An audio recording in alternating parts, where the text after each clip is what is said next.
What is going on, UFC card lovers? Welcome back here to another video of UFC Card Talk. My name is Damien, and this week's video I am going to be showing off my first time setting up as a UFC card dealer at a card show here in Sweden. I've got a bunch of footage that I'm going to be going to show you all in just a minute. We're going to get through that footage, and then I'm going to come back here, recap everything, talk about my experience, talk about the cards that I picked up. I actually left the show with double the amount of cards that I went there with. I know that's a crazy thing to say as a dealer, but that's how it went. Overall, it was a great time. We're going to get into the footage right now, and then we'll be back here for a recap. Alright, so getting everything ready. Here we have some card stands, slab stands I'm going to be selling, plastic. There's some rubber ones here as well. I've got this foam box actually painted black because I'm going to put the higher or more expensive UFC cards to sit on that on the table. Here I just have a couple of caps I picked up secondhand that I'll sell. Here's the cloth I'm going to put over the table itself. And here we have all the cards. So I've got them broken down. These ones are all UFCs in top loaders, more expensive stuff. And then at the back we have just like some mixed sports, hockey, soccer, a couple of basketball ones in there as well. And then we have all cheaper UFC here. So this is all cheaper UFC, just base stuff basically. And then we have cheap basketball. Then we have cheap hockey, cheap soccer, and some cheap wrestling, and then just keep cheap old baseball there at the back. All those I'm going to be sending probably 50 cents each, roughly. Then we have some slabs here that are priced out. And I got a box, got the 2021 Prism Retail to sell. So, see how we go. Bag is packed.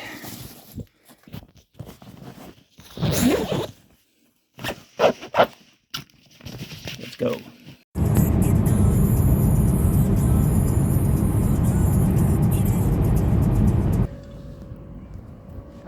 Regular pit stop at McDonald's. Time for an ice cream.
Då pausade jag den och så körde jag bara på raderande. Ja. Jag tänkte att jag dra igång den. Ja. Vad jag får tid.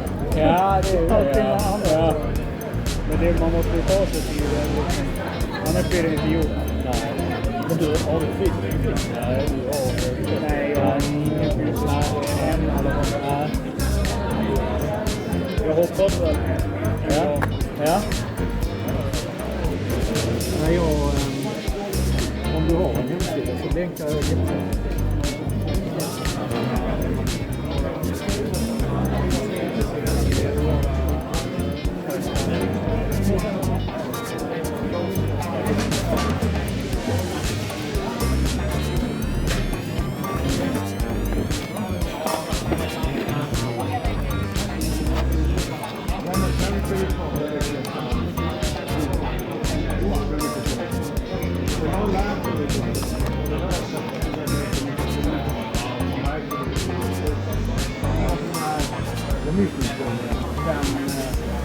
Jag brukar säga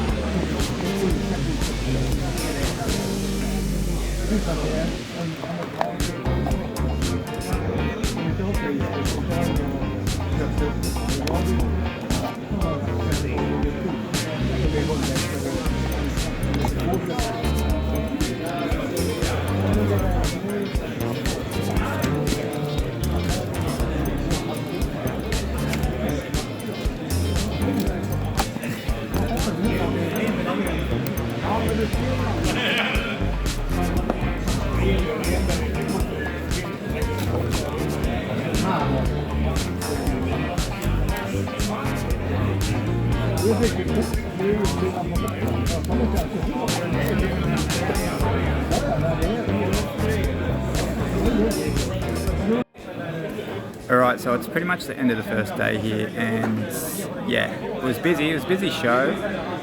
I suppose probably around the amount of people I expected, and it's been pretty solid most of the day. Unfortunately, I have not sold any UFC cards, not one. Haven't really had that much interest at all. Michael, who I'm here setting up with, he has a lot of Topps round 1 stuff, Topps round 2. He even has 2010 stuff. So I'm going to sleep on it, but we are trying to work out a deal at the moment for me to pick up a whole heap of Topps round 1 stuff. I'll keep you guys updated with that. Obviously, if I pick some stuff up, I will show those off to you eventually. But end of day 1, I sold a Michael Jordan PSA 8, which covered the cost of the table for the weekend. That was the main thing. I never really expected to be selling much at all. There has been really no interest whatsoever in the UFC stuff. A couple of people flicking through some stuff that I have in top loaders, but I thought I would have maybe sold a graded card or two, maybe Conor McGregor, maybe a Hamzat, but I haven't sold anything as of yet. We'll see how tomorrow goes. Maybe tomorrow will be busier, might be quieter. That we'll wait and see. It's all fun stuff. I'm getting some UFC cards pre-graded here as well. Some cards that I want to get pre-graded. It only costs $3.50 per pre-graded card. So that's worthwhile for me to get them pre-graded before I send them off to PSA. So we'll see how they come back from pre-grading with one of the Swedish grading companies here. And yeah, end of the first day. Keep you guys updated with that deal if I get it done. And overall, it's Pokemon. It's Pokemon and ice hockey that has just seemed to be selling here. No UFC. We'll see how tomorrow goes. Alright guys, day 2, we're here setting up. Trying to make a few more changes to the display. I'll show you in a second. So here we have the display for day 2. Try to make it a little bit more streamlined. Have like the raw top loaded stuff here. A little bit of mixed sports at the back there. Got some slabs on display here. Put some slabs here for people to flick through. They want to flick through these. We have some loose packs. We have that box of optic. And then up here we have mostly horizontal slabs and then a couple of vertical slabs at the end. And that's how we are looking for today. See if it makes a difference or not. I've repriced some stuff out and we'll see how it goes.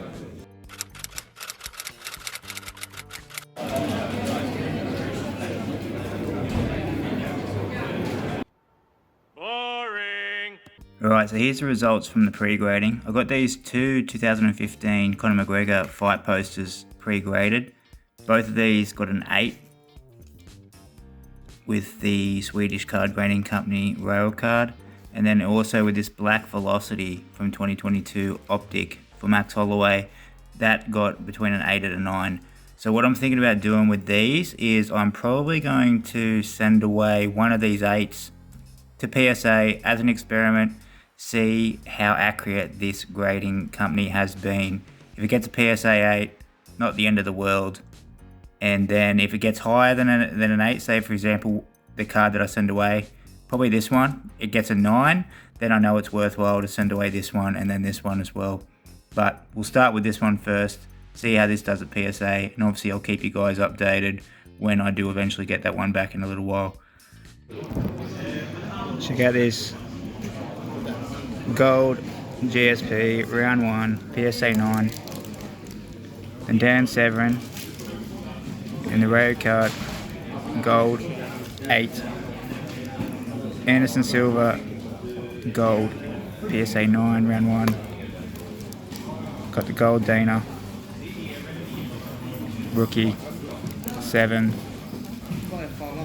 and if one Anderson Silva gold in a PSA 9 wasn't enough, we have 2 of them, and then a second GSP in the gold round 9, round 1 PSA 8. Alright, now that you've all seen the footage, you all saw how it went for me. In a summary, yes, I did not sell any UFC cards, not one. I obviously talked about leading up to the show. I was unprepared. I did not know what to expect, so it was sort of hard for me to, I guess, prepare for something that I didn't know what to expect. So I knew I was going to be unprepared. I definitely felt unprepared when I was at the show. It was all a learning experience. It was more of a social thing for me, to be completely honest. I didn't expect to sell much, but I actually would have thought there was a little bit more interest in the UFC cards in general, but there wasn't. I probably had maybe 5 people over the whole weekend flick through the UFC cards, take a look at some of the slabs. Michael, the guy who I was sharing the table with, he had an extreme amount, as you saw, of top UFC stuff, round 1. He had some round 2 stuff. He had some 2010 stuff. He had a whole bunch of just base cards as well, which he had a little bit more luck than I did on the UFC front. He actually sold, I think it was around, he sold a lot of base cards, at least 100 base cards he sold to one guy who came up and who had a Facebook group. Actually, that guy had a Facebook group for cards in Sweden. He just came through and bought $20-$30 worth of base cards. Other than that, there was one other dealer who came up. We had a bit of a chat with him. He did say that he had UFC stuff the year before. This is only the 3rd year for this card show here in Sweden, mind you. It is the biggest here in Sweden, but comparing to the shows that you guys probably have over in the US, maybe other places in Europe, it was quite small. It was only set up in a small hall. There were probably a total of maybe 30 to 40 dealers. There was about 90-ish tables, but of course a lot of the dealers had multiple tables. There was probably 30 to 40 dealers in total. But yes, this other dealer, he was mentioning that he had UFC the year before, and he sold a lot of UFC the year before. So I'm not really sure what the difference was between last year and this year as opposed to the crowd and the interest in UFC. But Michael, he did have a little bit more luck than I did. He actually sold a 2011 Leaf set of those red carded Leaf autos. He sold a whole stack to this other dealer as well, who wanted them, I'm assuming, for his own collection. So Michael did have luck selling some UFC cards. So yeah, it was just really great to set up with Michael. He's an old school UFC collector. His collection, I was flicked through some of those graded cards he had. His collection is just out of this world. I really hope that I can get one day to show off his collection to you a little bit better, just because he has so much great cards.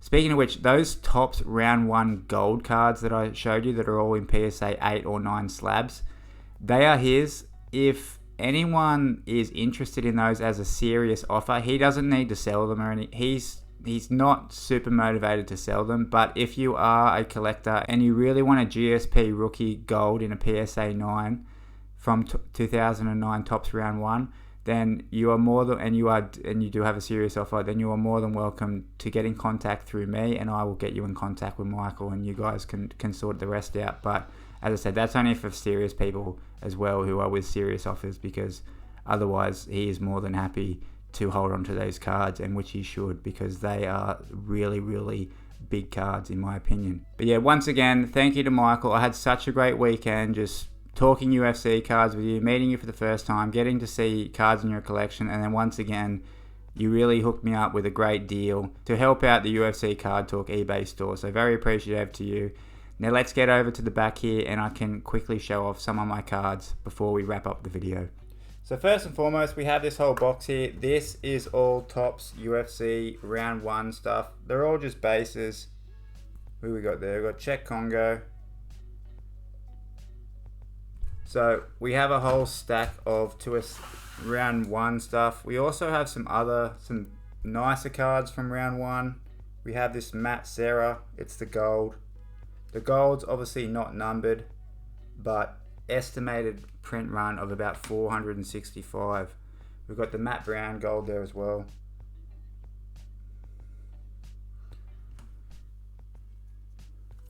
We also had a couple of silvers in the deal as well. We've got Tyson Griffin. Those are silvers, of course, numbered to 288. We also had the Martin Campman. Silver as well, numbered to 288. We also have the Ed Herman. Ed Herman, he fought for so long. I remember watching Ed Herman for the first time on The Ultimate Fighter. That one as well, 288. And then a little bit of other stuff. We got the finest atomic refractor, the Uriah Faber. These golds, these were the base version of the insert. They also have numbered to 88 reds, which I do have one for Shane Carwin. We have an auto here for the baddest man on the planet, Chael Sonnen. This is from Knockout, numbered to 159, and this is 2012 Knockout. So big on-cut auto there for Chael. So that was a cool pickup. First ever Chael auto. We also got this one for my guy Yoshihiro Akiyama.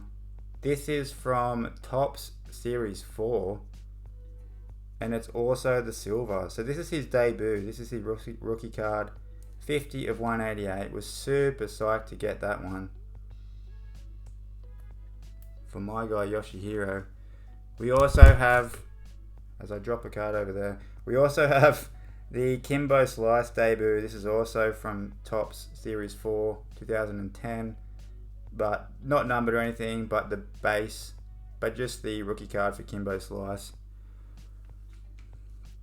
And then we got this one. This was the set I was referring to that he sold a whole heap of, a whole stack to another dealer. We've got the 2011 Leaf signatures for their MMA set, and this is for Kevin Randerman, rest in peace. I've always wanted a Randerman auto, so grab that one. Super happy to grab that one. And then a little bit more now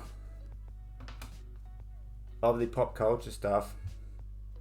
I didn't even know Adam Sandler, Famous Superstars, a set from famoussuperstars.net. Never heard of this set whatsoever, but Adam Sandler, not sure if this is his first time he's been on a sports card or not, but regardless, had to grab that one.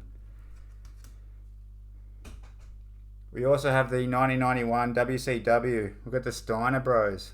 Really like this card, just thought it was really cool. The red and the yellow, super 90s. So picked that one up as well from him. He had a whole bunch of these, but this was the coolest one, I thought.